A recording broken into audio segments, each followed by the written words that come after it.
Marcus Chen had always found comfort in the rhythm of rain against his apartment windows. Tonight, the steady percussion provided the perfect soundtrack for his solitary dinner of leftover Thai food and the documentary about urban architecture he'd been meaning to watch for weeks. His laptop balanced precariously on a stack of design magazines, casting a blue glow across his minimalist living room. The apartment reflected his current state of mind, functional but sparse, organized but somehow temporary. 3 months had passed since Rebecca moved out, taking with her the colorful throw pillows, the extensive spice collection, and most of the warmth that had made this place feel like home. What remained was clean, efficient, undeniably lonely. Marcus paused the documentary and stretched his neck stiff from hunching over client mock-ups all afternoon. The freelance graphic design work paid well enough, but it meant long hours. In isolation, communicating with clients through emails and video calls, rather than face-to-face meetings. Some days, the delivery person was the only human interaction he had. Outside, the October storm was intensifying. Weather reports had predicted heavy rain through the weekend, the kind that would flood the subway tunnels and turn city streets into temporary rivers. Marcus was grateful to be inside, warm and dry, even if the silence sometimes felt overwhelming. He was reaching for his phone to check the time. When 3 soft knocks interrupted the steady drumming of rain, Marcus froze, chopsticks halfway to his mouth. His building required a key card for entry, and his neighbors weren't the type to make social visits, especially at 9:30 on a Friday night. The knocking came again, more insistent this time. Marcus set down his food and moved cautiously toward the door. Through the peephole, he could see a figure in the hallway, but the dim lighting made it difficult to identify who it was. "Marcus, it's Vivian," the voice sent a jolt of recognition. Through him, Vivian Torres, whom he'd known since college, but hadn't seen in over a year. Vivian, who'd been dating that investment banker David something for the past 2 years. Vivian, who, according to social media, was supposed to be getting married this weekend. Marcus unlocked the door and pulled it open. Vivian stood in the hallway, her dark hair plastered to her head, her elegant black dress clinging to her frame like a second skin. She was shivering slightly, her arms wrapped around herself, and her usually perfect makeup was streaked down her cheeks. Most notably, she was barefoot, carrying her high heels in one hand and a small clutch purse in the other. "Ow."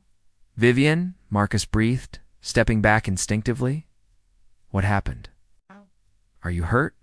She looked up at him with eyes that held a mixture of exhaustion and something that might have been relief. "I'm sorry for showing up like this. I know it's been forever since we've talked, and it's late, and you probably have plans, but I didn't. Nowhere else to go." "Come in," Marcus said immediately, all questions temporarily forgotten in the face of her obvious distress. "You're soaked through." Vivian stepped into his apartment, leaving a trail of water droplets on the hardwood floor. She stood in the center of his living room, looking around as if she was seeing the space for the first time, which she was. In all their years of friendship, she'd never been to his place. "Let me get you a towel," Marcus said, already moving toward his linen closet and some dry clothes. "I think I have a sweater that might fit you." When he returned, Vivian hadn't moved from her spot in the center of the room. She was staring at the paused documentary on his laptop screen, but Marcus could tell she wasn't really seeing it. "Here," he said gently, wrapping the towel around her shoulders. The contact was brief, but electric, reminding him of all the reasons he'd been careful to maintain distance between them over the years. "Thank you," Vivian whispered. She pulled the towel closer and finally looked at him directly. "I left him, Marcus. Mark. 2 hours before the ceremony. I just... couldn't do it." Vivian Torres had imagined her wedding day countless times since childhood, but never like this, never standing in a stranger's apartment at midnight, wearing a designer gown worth more than most people's monthly rent, explaining to her college friend why she'd abandoned 200 guests and a man who loved her. Marcus handed her a steaming mug of chamomile tea and settled into the chair across from her. He'd given her his softest sweater and a pair of sweatpants, but she hadn't changed yet. Something about still wearing the dress felt important. like she needed to hold on to this moment before it became just another story she'd tell about the day she almost got married. "David's probably called the police by now," Vivian said, wrapping her fingers around the warm ceramic.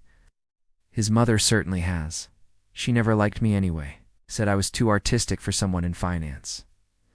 Marcus watched her carefully. In college, Vivian had been the girl who commanded attention without trying, who could walk into any room and immediately become its center. Tonight she looked fragile in a way that made his chest ache. "What happened?" he asked quietly. "You seemed happy in all the photos Rebecca used to show me." Vivian's laugh was hollow. "I was performing happiness. There's a difference." She took a sip of tea, gathering her thoughts. "This morning, I was sitting in the bridal suite at the hotel, surrounded by my bridesmaids and my mother and David's sisters, all of them fussing over my hair and makeup.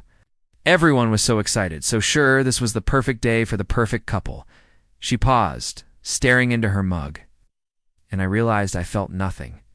Not excitement, not nervousness, not joy. Just ... empty. Like I was watching someone else's life happen." Marcus remembered that feeling. The slow realization that you'd been sleepwalking through your own choices, following a path that looked right from the outside but felt wrong in every fiber of your being. "David's a good man," Vivian continued. "He's reliable, successful, comes from a good family. He proposed with a ring his grandmother wore at the restaurant where we had our first date. Did everything right. But when he kissed me at the altar practice yesterday, I felt like I was kissing my brother. When he talked about our future, I couldn't see myself in it. I kept thinking about this conversation we had last month about renovating his apartment. He showed me these plans he'd drawn up, and there wasn't a single space in them for my art, supplies, my drafting table, any of the things that make me who I am." Marcus felt a familiar anger rising in his chest. He'd watched too many friends lose themselves in relationships that looked perfect, but slowly erased everything that made them unique. "I tried to convince myself it was just wedding nerves," Vivian said. "Everyone said that was normal. But standing there in that dress, looking at myself in the mirror, I knew I was about to make the biggest mistake of my life." She stood up abruptly, walking to Marcus's window and pressing her palm against the glass.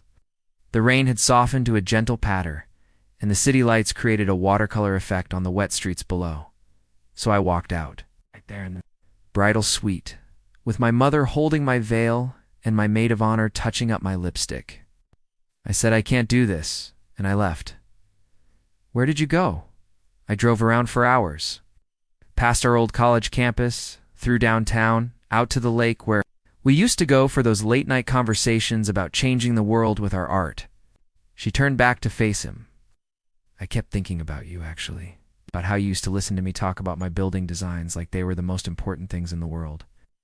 Marcus felt his heart skip. He'd been careful over the years, both of them, to maintain appropriate boundaries. Vivian had been with David, Marcus had been with Rebecca, and they'd both pretended not to notice the way conversations flowed too easily between them. The way they sought each other out at parties. "Remembered your address from that time, Rebecca. Mentioned wanting to visit, and I just ... ended up here."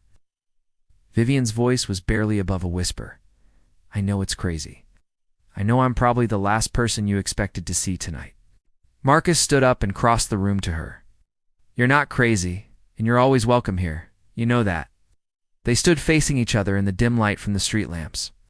Two people who had been dancing around their connection for years, finally alone with nothing but honesty between them. "I'm scared, Marcus," Vivian admitted. "I just turned my entire life upside down, and I don't know what comes next." "Maybe that's not a bad thing," Marcus said softly. "Maybe sometimes we need to burn everything down to build something real." James Wright had been awake since 4 in the morning, his phone buzzing with increasingly frantic messages from family members, wedding vendors, and hotel staff. His little sister had vanished from her own wedding, leaving behind a church full of confused guests and a groom who alternated between rage and despair. By 8 a.m., James had narrowed down Vivian's possible locations, using a combination of GPS, tracking from her phone's last known location, and his intimate knowledge of where she went when she needed to think. Her college friend Marcus Chen's apartment building had been his third stop. After the lake and their childhood home, James stood outside the modest building in Brooklyn, studying the directory. Marcus Chen, apartment 4B. He'd heard Vivian mention Marcus over the years, usually in the context of someone from college who really understood design. Rebecca had mentioned him too, back when she and Marcus were together. A nice guy apparently, though James had never met him. The building's intercom system was older, requiring James to wait for another resident to exit before he could slip inside. He took the stairs 2 at a time, his lawyer's mind already preparing arguments for why Vivian needed to come home and face the consequences of her dramatic exit. James knocked firmly on the door of 4B after a moment. It opened to reveal a man. In his late 20s, wearing jeans and a wrinkled t-shirt, his black hair sticking up at odd angles. He looked like he hadn't slept. "You must be Marcus," James said, extending his hand. "I'm James Wright, Vivian's brother. Is she here?" Marcus's expression was carefully neutral, but James caught the slight hesitation before he answered. "She's sleeping. It was a rough night." "I imagine it was." James studied Marcus's face, looking for signs of deception or manipulation. As a corporate attorney, he'd gotten good at reading people quickly. What he saw was genuine concern and protectiveness, which was both reassuring and troubling. "I come in. We need to talk." Marcus stepped back reluctantly, allowing James into the small but tidy apartment. James could see evidence of Vivian's presence. A wedding dress draped carefully over a chair, women's shoes by the door, and to coffee. Mugs on the kitchen counter. "She's in the bedroom," Marcus said quietly. "I slept on the couch." "Before you ask." James nodded, filing away that information. "I'm not here to make accusations. I just need to understand what happened and figure out how to clean up the mess she's made." "Maybe the mess was getting married to someone she didn't love," Marcus said, his voice sharper than before. "David's a good man," James replied automatically, the same thing he'd been telling people all morning. "He loves her. He can provide for her. He was going to give her a stable life. Was she happy?" The simple question caught James off guard. In all his phone calls with vendors and family members, no one had asked whether Vivian had been happy. They'd focused on the embarrassment, the wasted money, the logistics of canceling everything. "She seemed happy," James said, but the words felt hollow even as he spoke them. Marcus poured a cup of coffee and handed it to James. "Your sister showed up here last night soaking wet and barefoot, telling me she felt empty inside. That doesn't sound like happiness to me." James accepted the coffee gratefully, realizing he hadn't eaten or drunk anything since yesterday. "She's always been dramatic. Even as a kid, she'd make these grand gestures when she didn't get her way." "This wasn't a tantrum," Marcus said firmly. "She was genuinely afraid of the life she was about to commit to." Before James could respond, they heard movement from the bedroom. A few moments later, Vivian appeared in the doorway, wearing Marcus's an oversized sweater and looking smaller than James had seen her since childhood. Her hair was tousled from sleep, and she had the vulnerable expression she'd worn as a little girl after having a nightmare. "Oh, Jimmy," she said, using his childhood nickname. "Figured you'd find me eventually?" James stood up and crossed to her, pulling his sister into a hug despite his frustration. "Everyone's been worried sick about you. Mom spent the night crying. David's family is threatening legal action over the deposits." "I know," Vivian said into his shoulder. "I'm sorry for the mess, but I'm not sorry for leaving." James held her at arm's length, studying her face. "Viv, you can't just run away from your problems. You made commitments. People planned around your wedding. David deserves an explanation. At minimum." "I tried to explain to him months ago that something felt wrong," Vivian said, her voice growing stronger. "Every time I brought up my concerns, he told me I was overthinking things, or that I'd feel differently after we were married. He didn't want to hear what I was actually saying." Marcus watched the sibling interaction from across the room, and James was increasingly aware of the protective way the other man looked at his sister. There was history here, feelings that went deeper than friendship. "So what's your plan?" James asked. "Hide out here forever? What about your job, your apartment, your life?" "I don't know yet," Vivian admitted. "But for the first time in months, I feel like I can breathe. That has to count for something." James sighed, recognizing the stubborn set of his sister's jaw. Once Vivian made up her mind about something, it was nearly impossible to change it. The family's going to want answers. And David. He's not going to just accept this and walk away quietly. Let me worry about David, Vivian said. You to trust that I know what I'm doing, even if it doesn't make sense to everyone else. James looked between his sister and Marcus, seeing something in their connection that made him uneasy. Is there something I should know about what's happening? Here. The question hung in the air, loaded with implications none of them were quite ready to address. Diana Kim had been Marcus's best friend since graduate school, which meant she'd earned the right to show up at his apartment unannounced with coffee and brutal honesty. What she hadn't expected was to find him pacing his living room like a caged animal, while a beautiful woman in an expensive wedding dress sat at his kitchen table, looking like she'd survived a natural disaster. Well, Diana said, setting down 2 large coffees and surveying the scene. This is either the beginning of a romantic comedy or a crime documentary. I'm hoping for the former. Marcus stopped pacing and ran his hands through his hair. This is Vivian. Vivian, my friend Diana. She's a therapist, so she's going to want to analyze everything that's happening here. Vivian looked up from the tablet where she'd been sketching architectural designs, a nervous habit that helped her think. The friend who tells you when you're being an idiot? That's me, Diana said cheerfully, pulling up a chair. And right. Now, I'm getting some very strong idiot vibes from our boy Marcus here. She studied Vivian with professional curiosity. You're the one who left her wedding yesterday, aren't you? It's all over social media. Vivian winced. It made social media. When someone leaves a wedding at the Four Seasons with 200 guests, it becomes news. Diana's voice was gentle despite her words. Your former fiancé hired a PR firm to manage the narrative. They're calling it a medical emergency. Of course they are, Vivian said bitterly. God forbid David's reputation be damaged by the truth. Diana exchanged a look with Marcus. In her professional opinion, Vivian was displaying classic signs of someone who'd been in a psychologically suffocating relationship. The relief in her posture. The way she seemed to be coming back to life. These weren't the behaviors of someone having a breakdown. Marcus filled me in on some of the details, Diana said. But I want to hear your side. What really happened yesterday? Vivian set down her stylus and looked between her 2 companions. She'd spent the morning dodging calls from her family and David's lawyers, but something about Diana's straightforward approach made her want to be honest. I realized I was about to legally bind myself to someone who didn't actually know me, Vivian said. David fell in love with the idea of me. Successful, attractive, from a good family, but he never bothered to learn who I actually was underneath all that. Give me an example, Diana prompted. He proposed at the restaurant where we had our first date. Very romantic, right? Except that wasn't actually our first date. Our first date was at a hole-in-the-wall taco place near my office, where we talked. For 4 hours about sustainable architecture.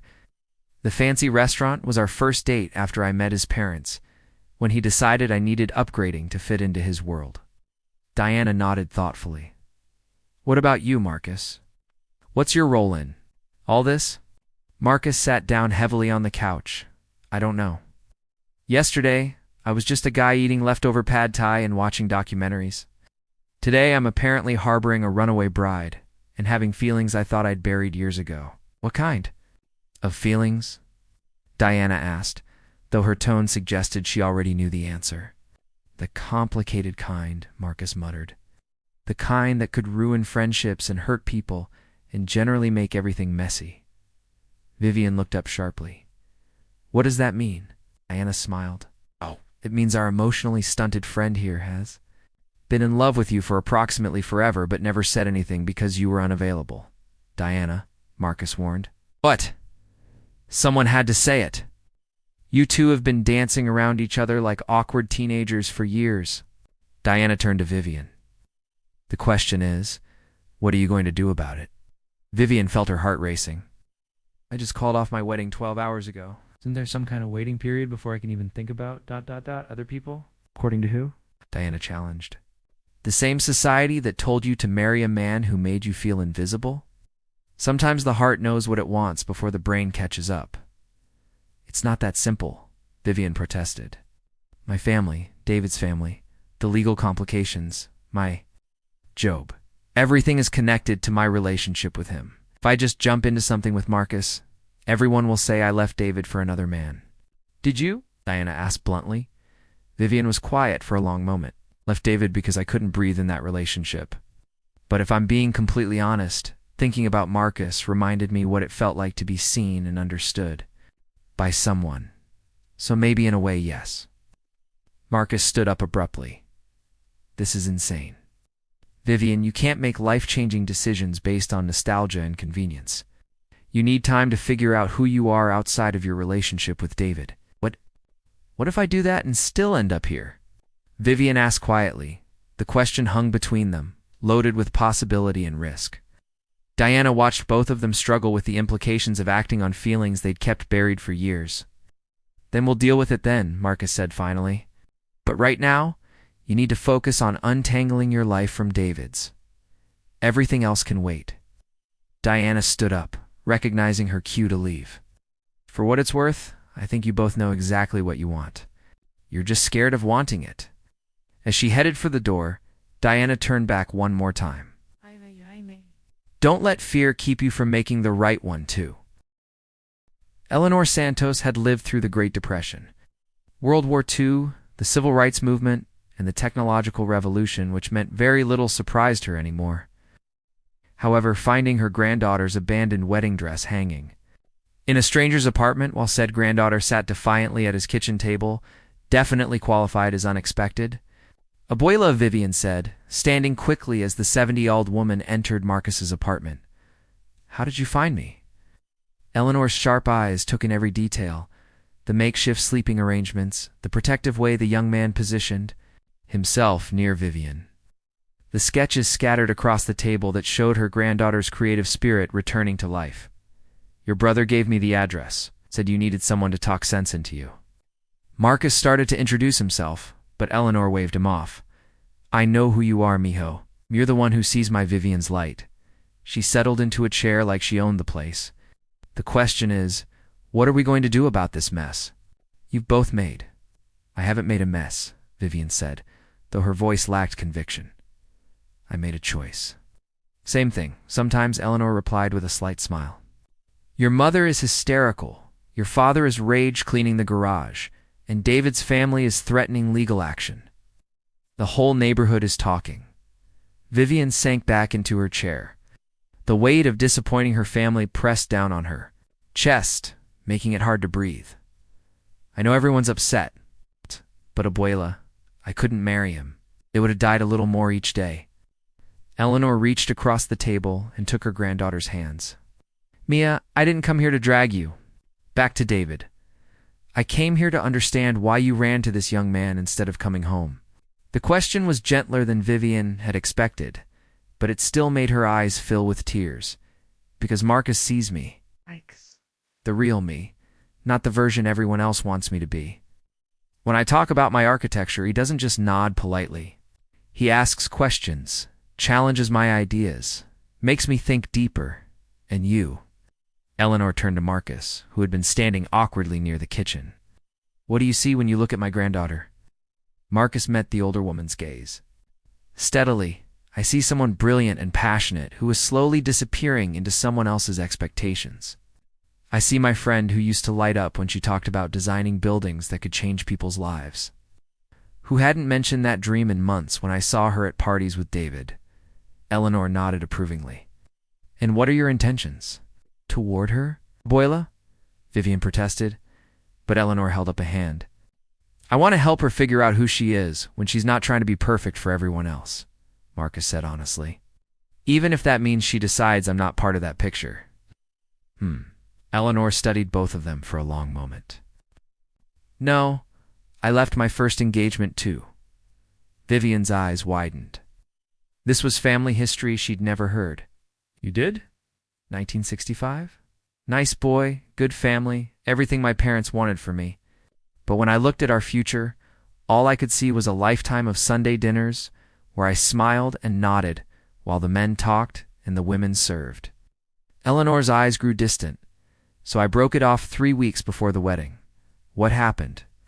Everyone was furious. Called me selfish, unrealistic, said I'd never find anyone better. Eleanor smiled. 6 months later, I met your grandfather at a civil rights meeting. He was this passionate young teacher who thought my opinions were as important as his own. We had 47 years together before he died. She reached into her purse and pulled out an old photograph. This was taken on our wedding day. Look at my face, then look at the pictures from your engagement party. Vivian studied the photograph. Her grandmother was radiant, glowing with joy and certainty. In her engagement photos with David, she looked beautiful but somehow empty, like a perfectly composed portrait with no soul behind the eyes. The heart knows what it knows, Eleanor said softly. The question is whether you're brave enough to listen to it. But what about the family? The scandal, David, Vivian asked. The family will adapt because they love you. The scandal will be forgotten when someone else's drama takes its place.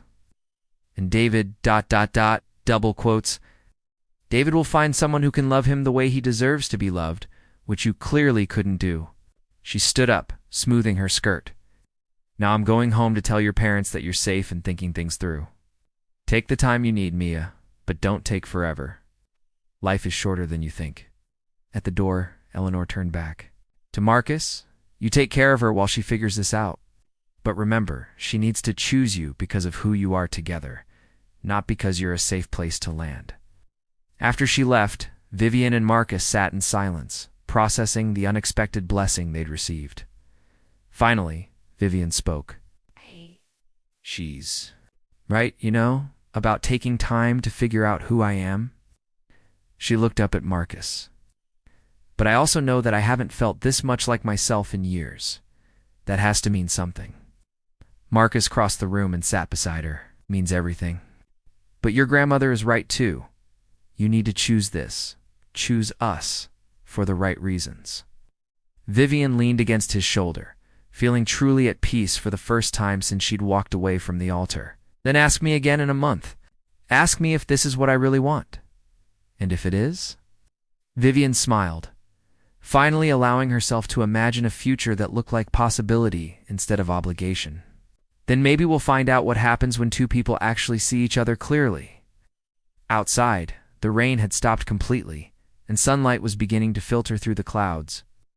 Inside Marcus's small apartment, two hearts that had been circling each other for years were finally ready to land in the same place.